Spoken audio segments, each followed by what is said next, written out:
This is a far bigger job that we're doing. We were doing a little job of stopping them from having a certain capability. Now we're just ending it. So it's really not the same thing. What we're doing now is we're ending any chance where they could have a nuclear missile. President Trump speaking there after the US and Iran engaged in a series of tit-for-tat attacks. At least 3 US troops have died over the past 2 days. Live from Sydney, I'm Paul Allen, and this is Insight, where we dive deeper into the stories that matter with crucial context and sharp analysis. While oil jumps on the news, understandably, Brent climbing to its highest level in more than a month. Asia's AI trades mixed as traders digest news out of Alibaba and Moonshot after their latest AI releases. Macquarie Capital's head of global desk strategy, Viktor Shvets, is going to be with us to explain why he thinks Asia offers the pick and shovels of the AI boom. Also coming up, our interview with Kai-Fu Lee on what China's latest tech advances mean for the global AI race. And Skyroot Aerospace co-founder and COO Naga Bharath Daka is going to be with us to discuss their debut rocket launch as India looks to become a space power.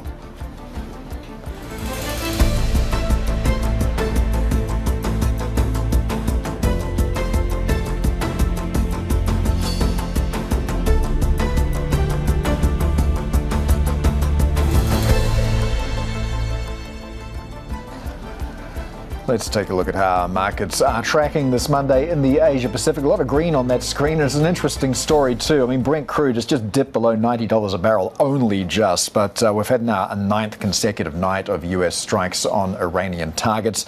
So the tension in the Middle East continuing to propel oil prices higher. We were just over $70 a barrel at the start of the month. So how things have changed and just underscores how fragile that ceasefire is. Now, the tech story also in focus today. The Kospi's had another wild ride after a very wild ride last week. Coming back after a 3-day public holiday, right now we're off by 3.3%. It did almost get into positive territory for a while there. Those 2 big names, SK Hynix and Samsung Electronics, did briefly turn positive, but now SK Hynix is off by 2.1%, Samsung weaker by almost 3%. So those are weighing on the index. Potentially why? Well, we've had some big news out of China over the weekend. A couple of new AI models. We've had Moonshot's Kimi 3, and not to be outdone, Alibaba following that up with a new model of Qwen as well, offering the market yet another DeepSeek moment, so creating a little bit of uncertainty around those semiconductor manufacturers. It's not seeing that reflected in the Hang Seng Tech Index, though, having a pretty good day, better by 2.8%. Gold also rising. Well, let's get the latest on developments on shaping China's tech landscape. Bloomberg's China correspondent Min Lo joining us now from the World AI Conference in Shanghai.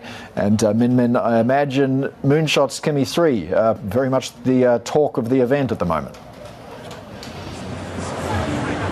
Definitely, there's been so much crowd around their booth, but also here behind me, this is the robotics section where you might bump into stray robots just roaming around, showcasing their capabilities here. But of course, the talk of the town has been that new model, Kimi K3, 2.8 trillion parameters. It's the largest one that China has to date, and it really shocked the tech world, right? Because many people, especially in the US, were thinking that Chinese AI models might be 12 months behind the US models, but it seems like they're closing the gap much faster than expected, despite having no access to the most advanced NVIDIA chips. And that's why we are seeing the market sell off here in Asia, particularly on the Korean Kospi, because investors are now reassessing whether all that capex spending into building new factories, is it going to be justified, especially when Chinese players have been able to achieve those leaps in technology with much less cost.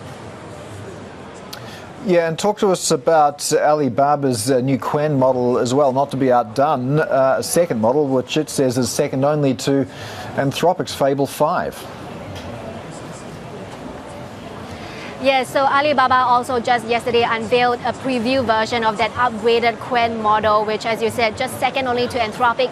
Kimi's K3 is slightly larger, 2.8 trillion parameters. The Qwen one is 2.4 trillion parameters. A Kimi one is second only to, or third, I would say, to ranking after Anthropic's Fable 5 and OpenAI's GPT 5.6. So these are both very advanced models that are topping the leaderboards. But one thing to note is a bit nuanced here because of how large the models are. When you run them, you require a huge amount of compute, huge amount of AI accelerators. And we know in China right now there is a shortage of GPUs because of those export controls. So that's why Moonshot AI has announced that they are putting a pause on subscription for now after the huge appetite we have seen for subscribers over the last 48 hours. They are now prioritizing existing customers, and the lack of compute could be one factor that could maybe curtail the deployment rate of these new models. All right, our China correspondent Min Min Lo there, joining us from the World AI Conference in Shanghai. And joining us now is Viktor Shvets, head of Global Desk Strategy at Macquarie Capital. Victor, thanks so much for your time today. And I do want to pick up on that story. Moonshot's Kimi 3, Alibaba's Quen as well, providing us another DeepSeek moment, if you like. Now, I know you focus on the picks and shovels of the AI story. So have these developments over the past 3 days altered your outlook or your allocation at all? No, I don't think in the short term it's actually going to make that much difference. But one of the things you highlighted correctly, in my view, is that what China has done for electrification stack, that is anything from EVs to batteries to solar panels, they're effectively doing for LLMs. And as we go forward for chips and infrastructure as well, you can go beyond that because next step for China clearly is robotics. That's just an add-on to what China already doing in electrification. So one of the things you can conclude, whether you look at Asia Pacific or whether you look at the United States, that we're dealing with rolling bubbles, that LLMs are eating software, then LLM will eat itself. Then by implication, it will gradually start eating into pickles and shovels and infrastructure. And then beyond that, you're going to have applications, robotics, automation, 3D printing. You're going to get biotech. You're going to have quantum computing. So what we're seeing is the bubbles just rolling from one end to the other. But it doesn't mean that that is the end of the story of AI. Far from it. Yeah, I want to talk about the continuation of the story in a moment, but just to pick up on that point that you make about bubbles, I mean, you note in your latest newsletter about a third of incremental S&P earnings are now just AI companies trading circular revenues with each other. Do you see that loop breaking? And if it does, what's going to happen?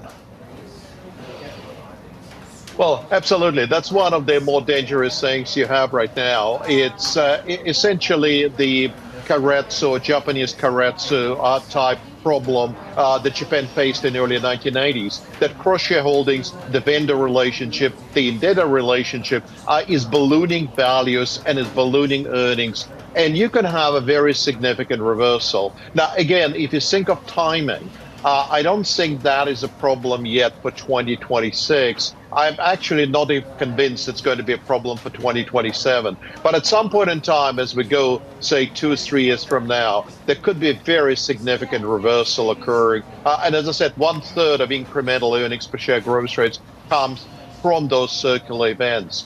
You can also look at, as I said, infrastructure, whether it's NVIDIA, whether it's Hynix, whether it's Samsung. Again, the sort of the backlog is so strong. It's over $2 trillion that at least through 26, 27, the story will continue to roll. The question is what happens beyond that.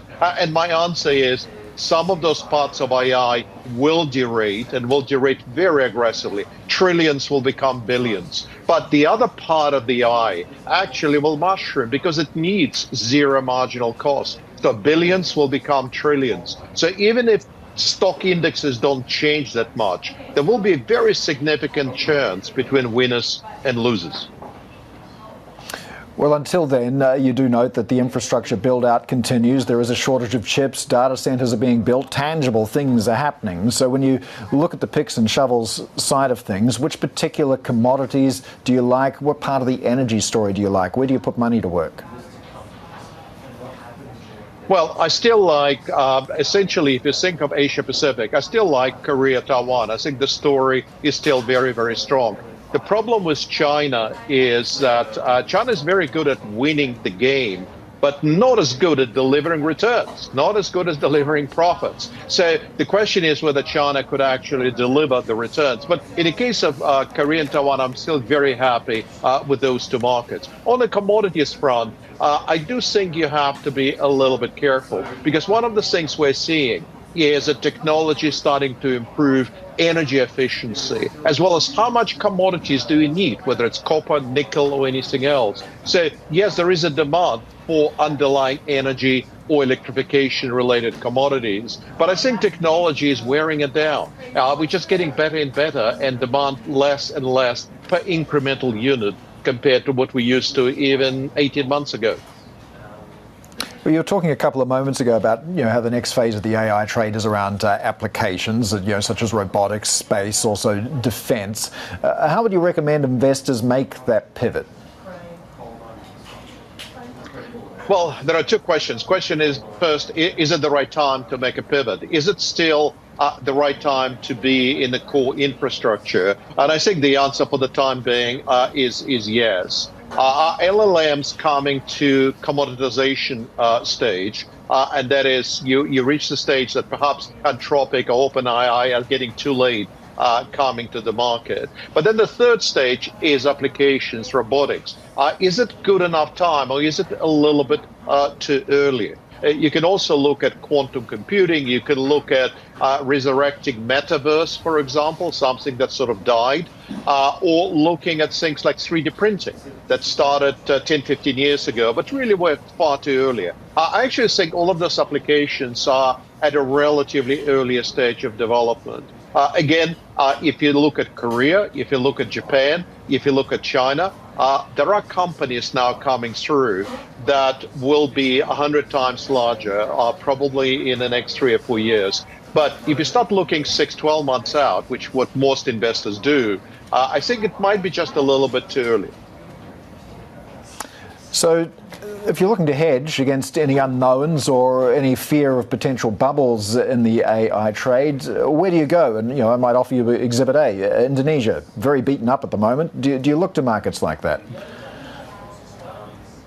To me, the biggest anti-AI trades are European Monetary Union and India. These are the two places where both volume and the size can actually accommodate very sizable trades if you're really concerned about AI and AI bubble. And that's part of the reason we are still in India. We're not just in Korea and Taiwan, we're also in India for that reason.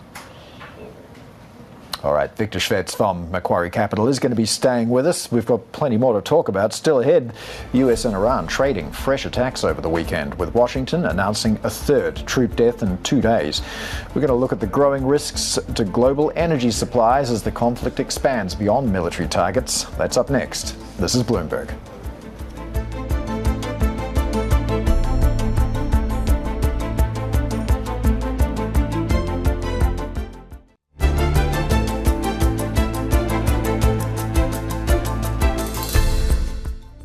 This is a far bigger job that we're doing. We were doing a little job of stopping them from having a certain capability. Now we're just ending it.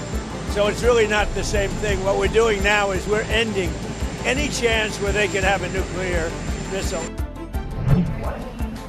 That's President Trump speaking at Joint Base Andrews following the latest wave of US strikes on Iran. Now, that operation was part of a series of tit-for-tat attacks between the two sides, suggesting little prospect of a return to the fragile ceasefire signed last month.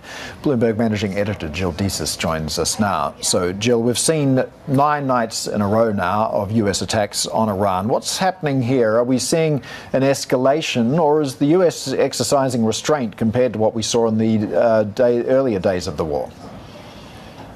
Well, Paul, I mean, I don't think that we've seen a return to the as aggressive actions as we saw earlier in the war. But I think compared to where we were just a few weeks ago, when it seemed that the U.S. and Iran were on track negotiating this peace deal, when they actually were having those negotiations and there was that ceasefire in place, it does feel like there's been a fairly significant escalation since then. So we've got, a couple of incidents here that are particularly noteworthy to focus on. We've got the deaths of these U.S. U.S. service members, bringing the total killed since this conflict broke out to 17. That includes the 3 over the weekend, 2 during a strike in Jordan, the U.S. Attributing that to Islamic forces. We've also got the death of another U.S. service member in Iraq over the weekend. So again, that in combination with what also seems to be the broadening out of different strike targets in this conflict. So in addition to military strikes on military sites, you're also seeing some attacks that are hitting infrastructure, bridges. I think that does indicate that you're seeing, again, sort of that broadening out, and it makes it very unclear as to where we go from here in terms of that ongoing, those ongoing negotiations between the U.S. and Iran when it comes to trying to reach some kind of form of lasting peace. Yeah, what do we know about the current state of transit through the Strait of Hormuz? Is it even possible to say at the moment?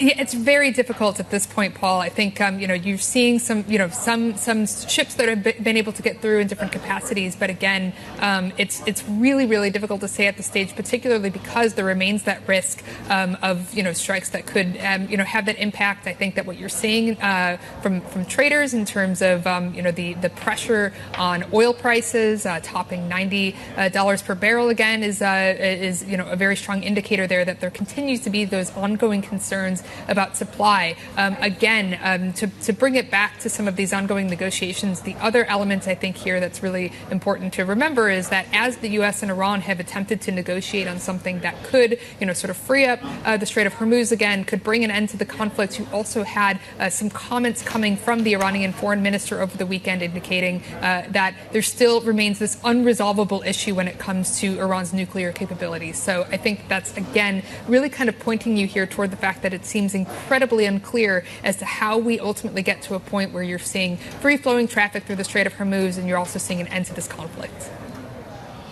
Yeah, in terms of an end to the conflict, are we seeing any efforts to get the ceasefire back on track? I think, at this point, we just heard from U.S. Secretary of State Marco Rubio a little while ago as he was preparing for a trip to Asia.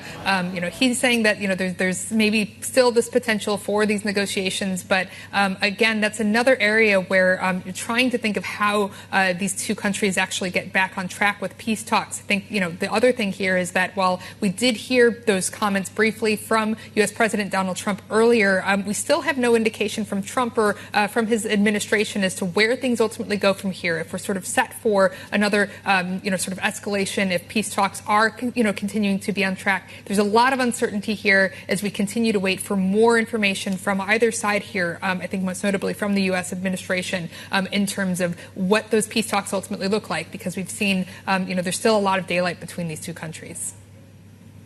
All right, Bloomberg Managing Editor Jill Deeses, thank you. Well, Viktor Shvets, Head of Global Desk Strategy at Macquarie Capital Bank, is back with us. And of course, Victor, we've got Brent back above $90 a barrel. Where do you see the oil price heading from here? And I wonder if you suspect maybe Iran's got an interest in dragging this out until the midterms. Nobody knows where oil price potentially could go, particularly given that we really draw down our reserves as well. So there is much less cushion than what we used to have. The way I've approached the Iran war is basically to say that they need to get back to GCPOA agreement, which was negotiated by Obama administration as a part of P5+1 process back in 2015, something that the Trump withdrew from in 2018. There is really no alternative to that. I think, as Albert Einstein once remarked, the definition of insanity is doing the same thing over and over again and expecting a different outcome. We're sort of in that position. What is the objective? Was the objective, elimination of the Iranian regime? Was it elimination of nuclear weapons? Was it degrading of ballistic and asymmetric warfare? Was it elimination of proxies? Or was it just reopening of Strait of Hormuz? And so we've got all of those objectives all jumbled up together without any clear sight. But at the end of the day, the bombings cannot win campaign. Air bombardments will never work. De-escalation and escalation process is one of those strategies which very seldom works in geopolitics. So to me, returning back to GCPOA, which is agreement, as I said, PEP 5+1 signed in 15 is the only answer. That would imply that the Iranian regime stays. They probably continue to have their ballistic and asymmetric warfare capability. They're keeping their proxies, but there could be more restrictions, hopefully, on uranium and nuclear. And then there will be negotiations of compensation that would need to be paid. I think coming back to that is the only way forward. But just like Vietnam War back in 60s, we can just keep dragging on at a low velocity, coming back again and back again and back again. Eventually, the markets will figure out how to navigate it from an economics point of view, from energy point of view, and from valuation point of view. The markets are incredibly flexible. It is perhaps difficult to imagine President Trump returning to a deal that was secured by President Obama, but that notwithstanding, the longer these oil prices remain elevated, obviously some implications here for inflation, central bankers as well. What do you place the odds of the Fed having to tighten in the second half here if this drags on? If it drags on, clearly the odds are increasing. My personal view is that unless it really escalates dramatically, Federal Reserve is going to look through the Iran war. It's essentially, I know it's not popular to discuss things like, temporary increase in inflation, but I think essentially it is temporary. We're already seeing increasing disinflation occurring in the U.S. And in globally, both at the PPI level and CPI. So I think Federal Reserve will try to look through this. And therefore, I don't really expect any tightening. They will simply switch, as they have done, from dovish to hawkish. And when it gets better, back from hawkish to dovish without actually changing either interest rates or the QE/QT policy. But as you correctly said, if it escalates and if it stays at $90, $100, $110 suddenly, you will have another spur of inflation occurring, which will get harder and harder to ignore. And that's where people will start putting in at least one tightening, if not two tightening cycles. My personal view is it is not going to escalate to that extent, and therefore chances of any meaningful tightening are actually low. In fact, we might be talking about easing as some of that sort of temporary elevation of inflation comes off. Victor, we've got about a minute left. Earlier we were talking about picks and shovels, energy as it relates to AI. Considering this conflict as well, does that sort of add strength to the thesis around energy stocks? Yes, to some extent. I mean, they do have exceptional profits coming from oil companies. But in terms of infrastructure that needs to be built, really energy is less than 10%. Over 60% of the cost of all the data centers right now is memory and chips. All right, Viktor Shvets, the head of Global Desk Strategy at Macquarie Capital. Thank you so much for your time today. Now, coming up, we're going to get back live from the World AI Conference in Shanghai. We're going to be speaking with the top AI expert, Kai-Fu Lee. This is after recent releases from Chinese companies really upended conventional wisdom about the US's technological leads over China. Stay with us for that conversation from the World AI Conference in Shanghai. This is Bloomberg.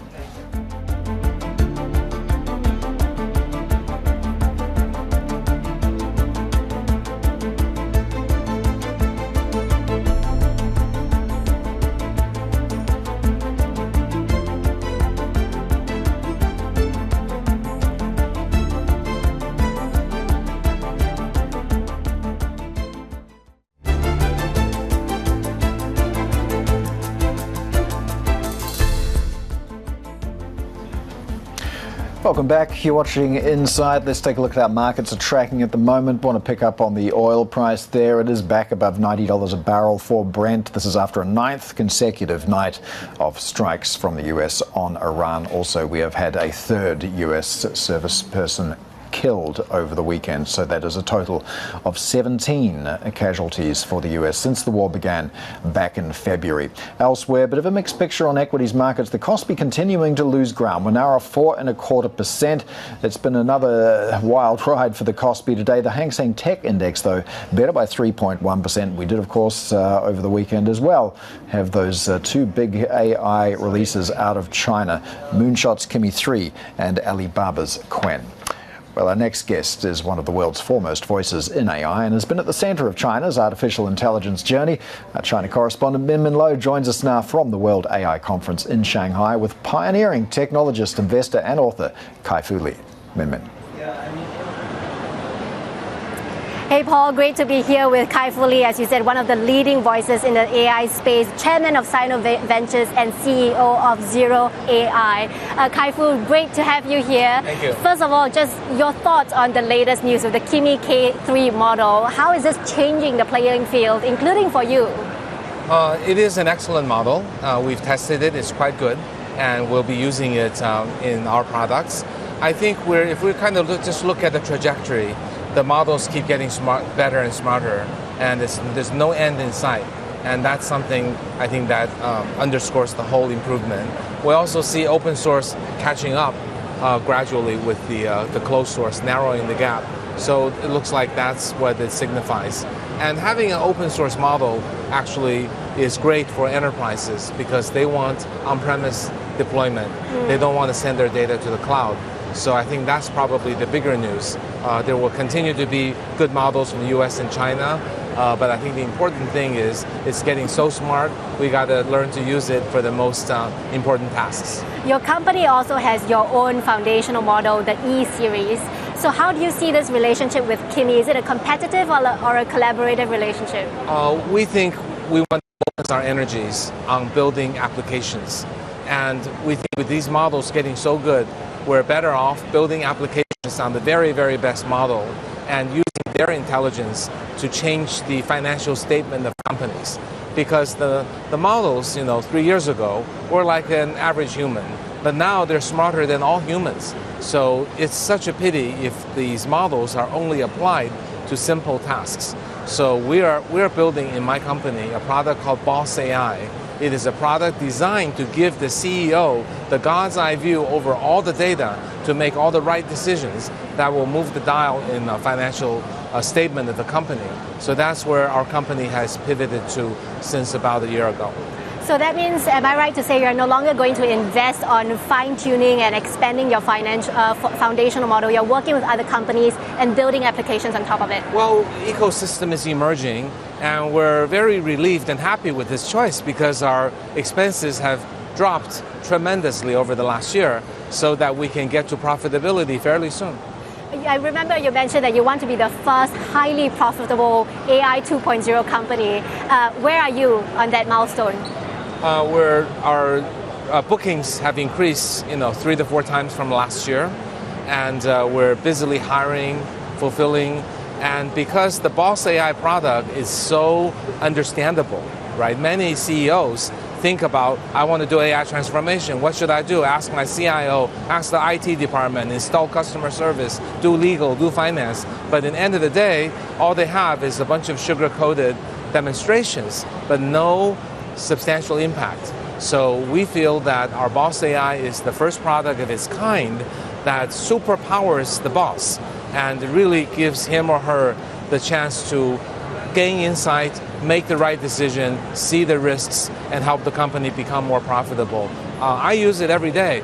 So to the extent our business has developed well, it's thanks to Boss AI that's helped us, taught us how to sell the product to the customers. Okay, so some personal experience with your own product. So what's your timeline to profitability?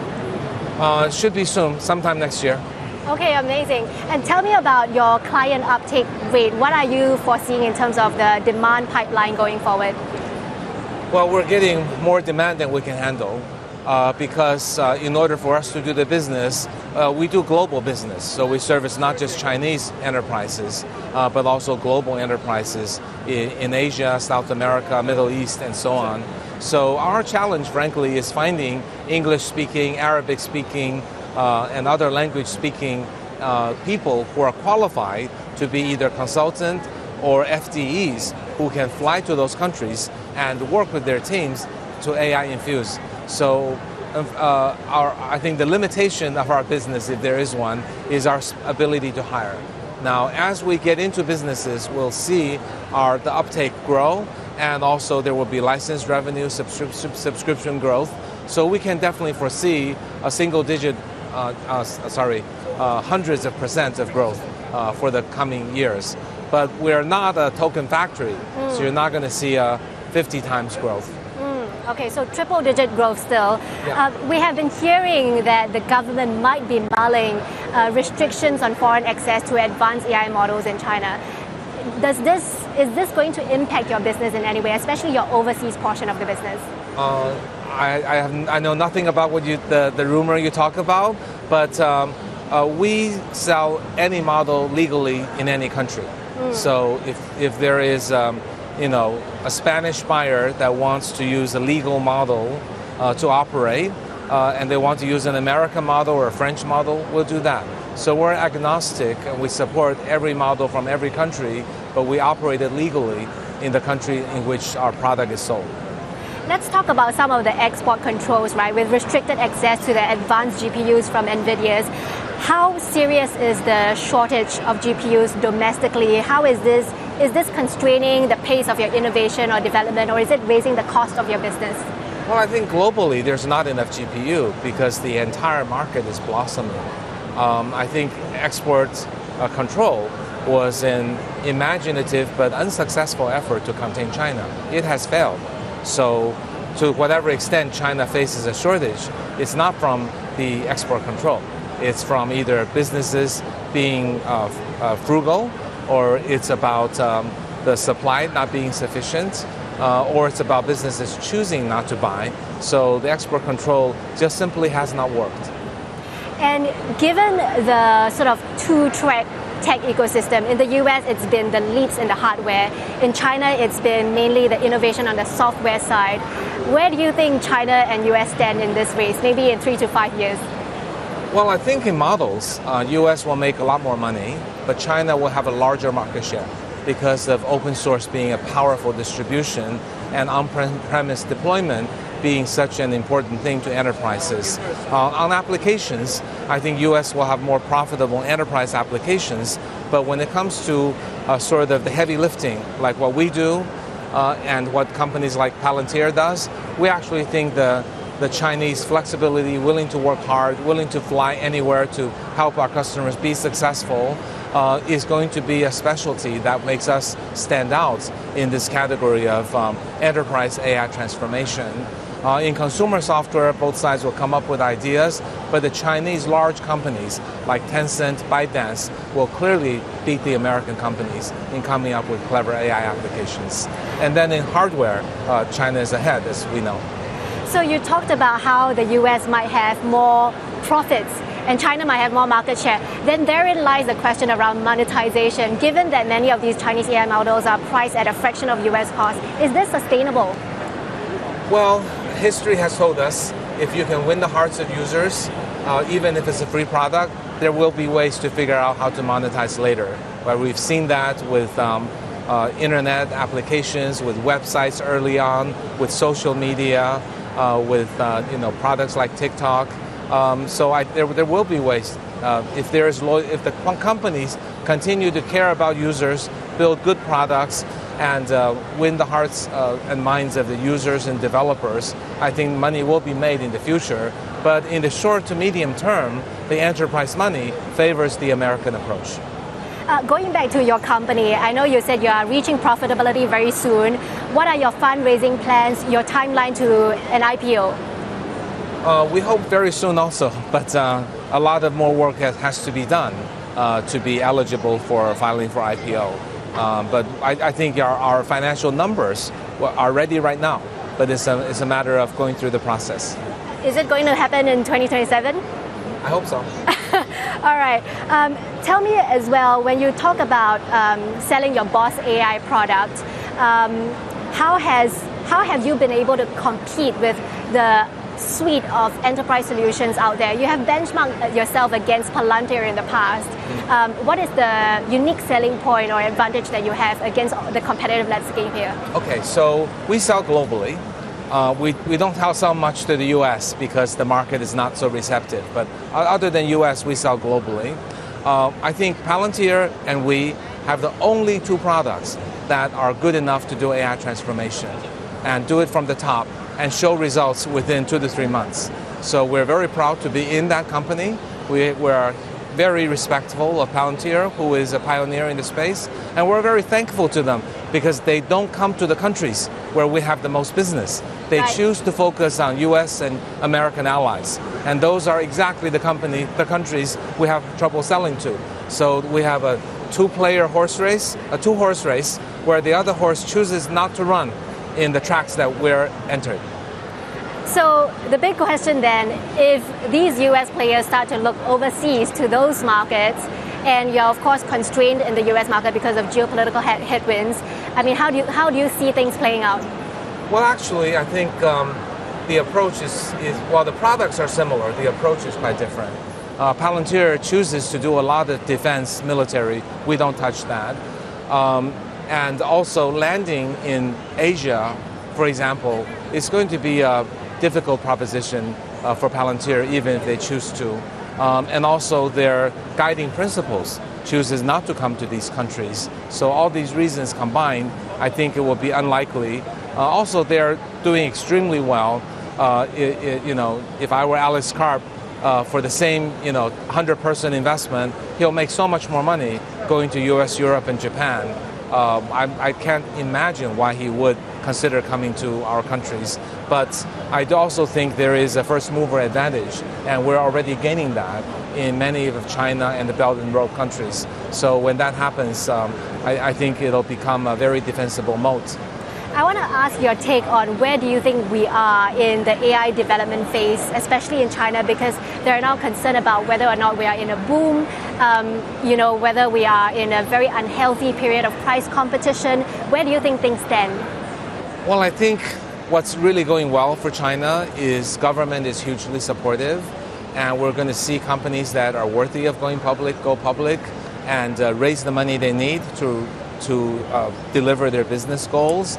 And we're also seeing phenomenal consumer and enterprise enthusiasm about AI. I mean, you see the show here, everyone's so excited, and also the poll in China shows 84% of the people think AI is a great thing, whereas in the US it's under 50%. So I think, consumer optimism is important, having the technology is important, having a supportive government policy is important. We do have these. That said, there are some issues with enterprises' willingness to pay substantial fees for AI. That might be a challenge. And other than that, I think everything is going to go extremely well for China with an unassailable position of at least number 2 in AI and possibly number 1 in many of the key areas. All right, thank you so much. That was Dr. Kai-Fu Lee, Chairman of Sino Ventures and CEO of 01 AI. Paul. All right, that's our China correspondent, Min Min Lo there in Shanghai. Coming up, we're going to speak with Skyroot Aerospace co-founder and COO Naga Bharath Daka as the company becomes the first private Indian firm to launch a rocket into orbit. We'll have some more on that major milestone next. This is Bloomberg.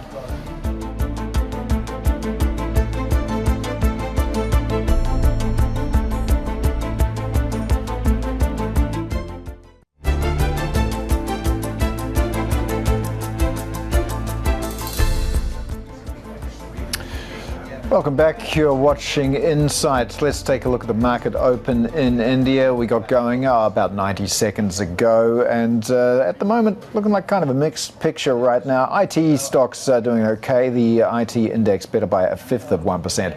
Elsewhere a little bit of softness, but Indian stocks rounded out the week very well, climbing by the most in a month on Friday. Just a bit of a muted start to trade this Monday, however. Few stocks that we've got in focus though, because we had a lot of earnings out over over the weekend. I'll run you through some of them.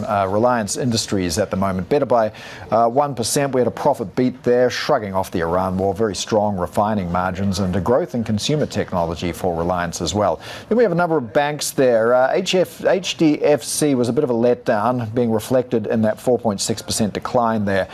Profit fell short. Net interest margin shrank to 3.26%. Bad loans provisions rose as well. It was a better story for ICICI and Kotak Mahindra. Meanwhile, both saw net income beating estimates.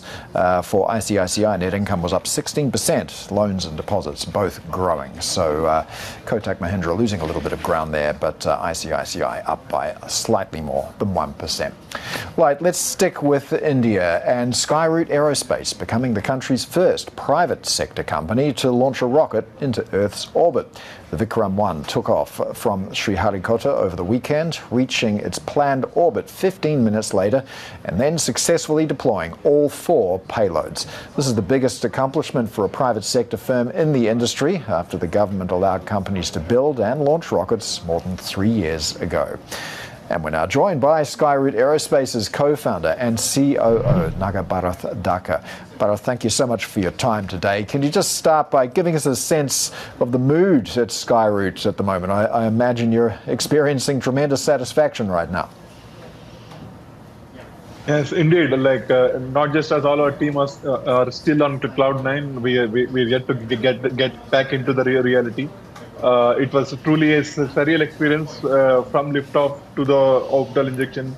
Things going as planned. Every milestone of uncertainty, every stage separation that always gives some anxiety has gone through like a textbook launch, we call, and it was truly a great experience for all our team who has put their sweat and blood through this and seen this milestone become a reality. Yeah, it is incredibly difficult to get to orbit. We've seen so many other space companies have very dramatic explosions on their way there. So a number of key milestones ticked off for you. But the main question is, what's next? Where are you heading from here? Yeah, as you rightly pointed out, Paul, getting to orbit is one of the most difficult milestones in any launch company's journey. And we're very fortunate to reach that milestone in our very first attempt. And the next big challenge and an equally tough challenge is to ability to repeatedly do the same, ability to repeatedly produce and ability to repeatedly achieve the orbit in our subsequent missions. So our full focus for the next 1 year would be able to make Vikram 1 the workhorse commercial small dedicated launch vehicle from India to the world.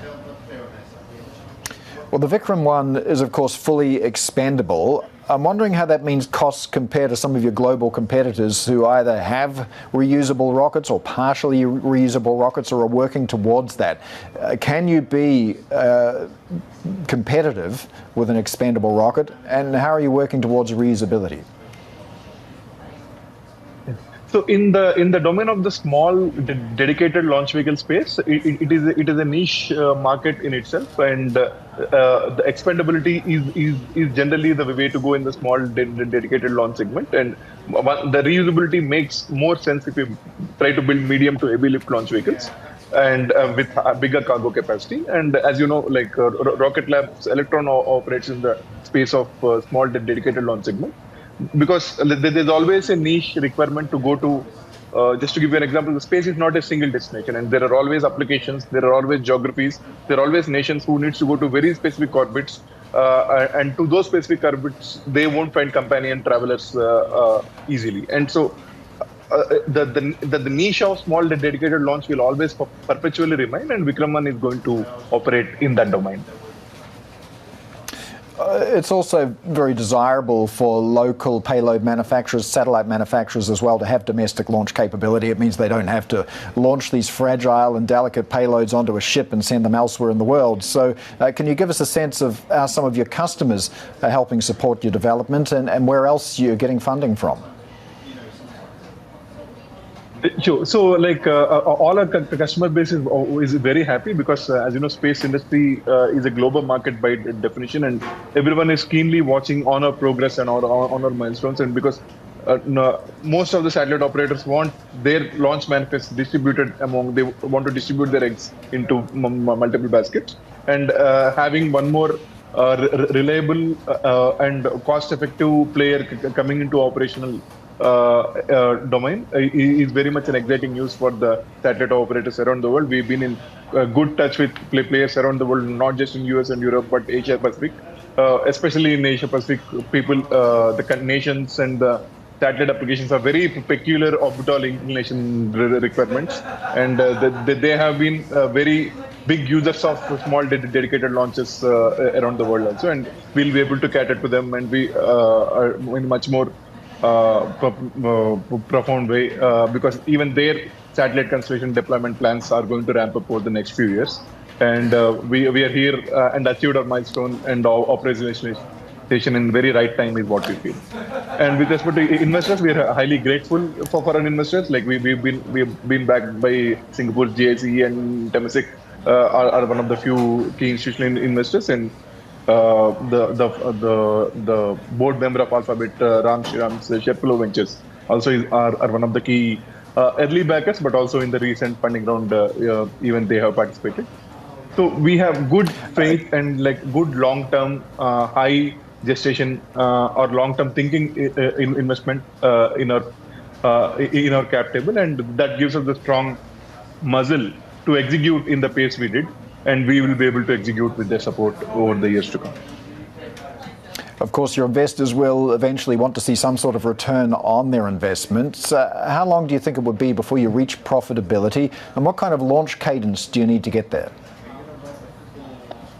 So we just to give you we are extremely cost effective in our developmental cost. Like we reached as a company spending just in less than 50 to 100 million spend, we reached this orbital launch milestone. Our developmental expenditure has been extremely low thanks to the Indian space reforms, which allowed us to use the public infrastructure available in the ISRO ecosystem, so that we need not invest in capital infrastructure that is required for the development of the rocket, thereby saving us costs, and most of the developmental expenditure for OPEX than the CAPEX. That is a huge, because of that, just achieving 5 to 6 launches per year will make us break even, and we'll be PAT positive.